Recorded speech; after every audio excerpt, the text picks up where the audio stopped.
皆様こんにちは。宇治原実です。世界に誇る日本人の心、副題として日本人こそ聖書の民だったというテーマで皆様とご一緒に考えたいと思います。本日は第9回目。テーマは EU 生みの親青山栄一郎です。後半は EU にヒントを与えた人種差別撤廃です。かつて国境なきヨーロッパを実現させるべきだと説き、その結果ナチスに命を狙われた人物がいます。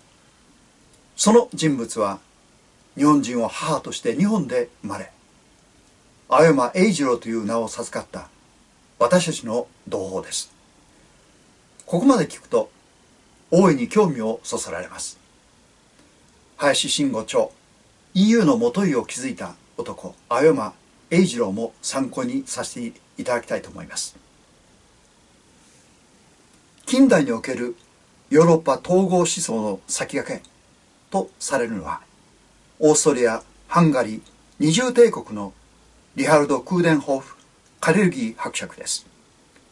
彼はパンヨーロッパ、英語名ですが、という本を記しました。欧州全体を一体的に捉え、一つに統合することを目指す思想で、反欧州主義、反とは広くという意味です。とも言います。それはヨーロッパ歴史上、かつてない画期的な思想でした。まずはその歴史的背景を見ていきます。1914年にオーストリアの皇太子夫妻がボスニアの首都サラエボを訪れていた時、暗殺される事件が起きました。この暗殺事件をサラエボ事件と言います。この事件の犯人がセルビア人の青年でありました。この事件に対する報復で、同年1914年にオーストリアがセルビアに宣戦布告したのが後の第一次世界大戦のきっかけでした。そしてオーストリアの同盟国のドイツはオーストリアを支持しました。一方セルビアの支持国はロシアやフランス、イギリスでした。オーストリアの支持の側であるドイツはセルビアを支持しているロシアやフランスやイギリスに対して宣戦布告しました。第一次世界大戦は1914年に始まり1918年に終わりました。翌1919年6月28日、ベルサイユで結ばれたのがベルサイユ条約です。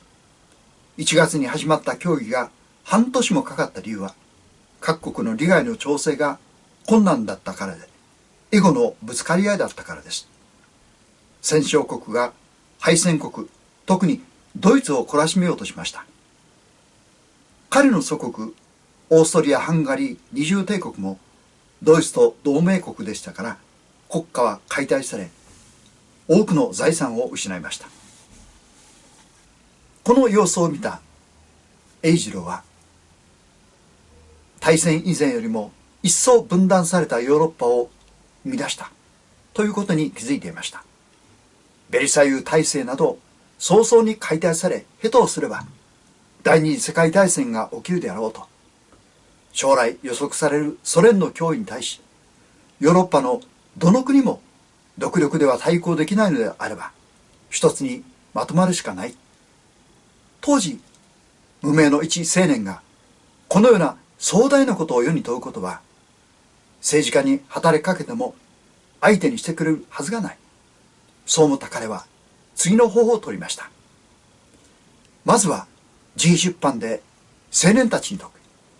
そして草の根のパンヨーロッパ運動が広まっていけば、やがては各国の政府もその声を無視できなくなるに違いない。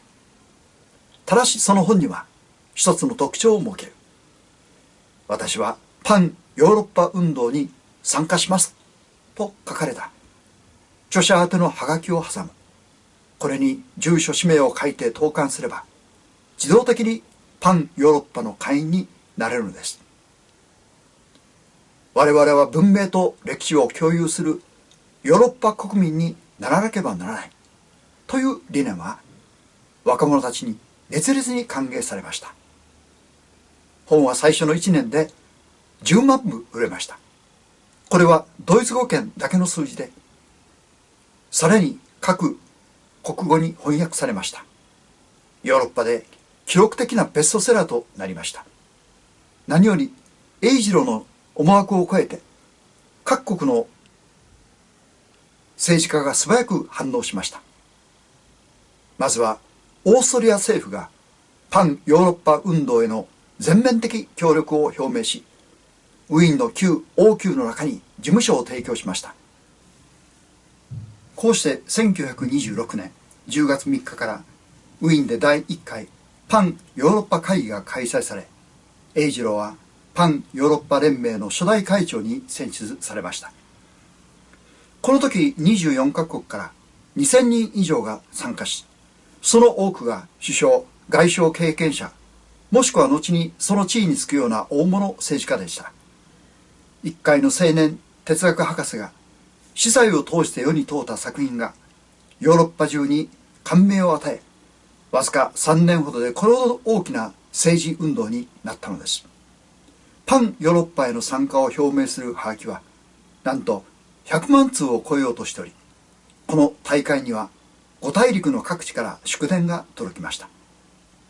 しかしそこに大きな壁が立ちはだかったのです。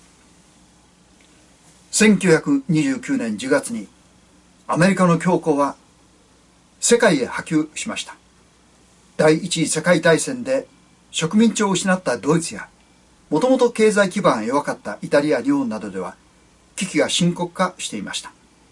こうした中、ドイツのポーランド侵攻を皮切りに第二次世界大戦が勃発したのです。第一次世界大戦後に出来上がったベルサイユ国際協調体制は世界恐慌によって完全に消え去ってしまいました。